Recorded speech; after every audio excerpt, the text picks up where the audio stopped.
T20 ప్రపంచ cup ఫైనల్లోకి New Zealand దూసుకెళ్లింది.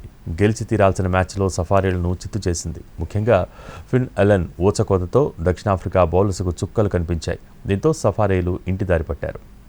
T20 ప్రపంచ కప్ తొలి సెమీస్లో కివీస్ చెలరేగింది. ఏకపక్ష విజయంతో గత చరిత్రను తిరగరాసింది. బ్యాటింగ్, బౌలింగ్ విభాగాల్లో షాన్దార్ ప్రదర్శనతో దుమ్ము దులిపింది. న్యూజిలాండ్ ఆటగాళ్ల అద్భుత ఆటతీరు ముందు సౌత్ ఆఫ్రికా లాంటి మేటి జట్టు కూడా చేష్టలుడిగి చూస్తూ ఉండిపోయింది. టీ20 ప్రపంచ కప్ సెమీస్ కీలక పోరులో సౌత్ ఆఫ్రికా ప్రత్యర్థి కివీస్ దూకుడు ముందు నిలవలేకపోయింది. బ్యాటింగ్లో కాస్త పోరాడినా బౌలింగ్లో మాత్రం చేతులెత్తేసింది. వివిధ సమీకరణాలతో అనూహ్యంగా సెమీస్ బెర్తును దక్కించుకున్న న్యూజిలాండ్ మాత్రం అన్ని విభాగాల్లో పూర్తి ఆధిపత్యం సాధించి టీ20 ప్రపంచ కప్ ఫైనల్కు చేరుకుంది. తొలి సెమీస్లో దక్షిణాఫ్రికాను 9 వికెట్ల తేడాతో న్యూజిలాండ్ చిత్తు చేసింది. మొదట బ్యాటింగ్ చేసిన సఫారీ జట్టు 20 ఓవర్లలో 8 వికెట్ల నష్టానికి 169 పరుగులు చేసింది. అనంతరం లక్ష్య ఛేదనలో కివీస్ కేవలం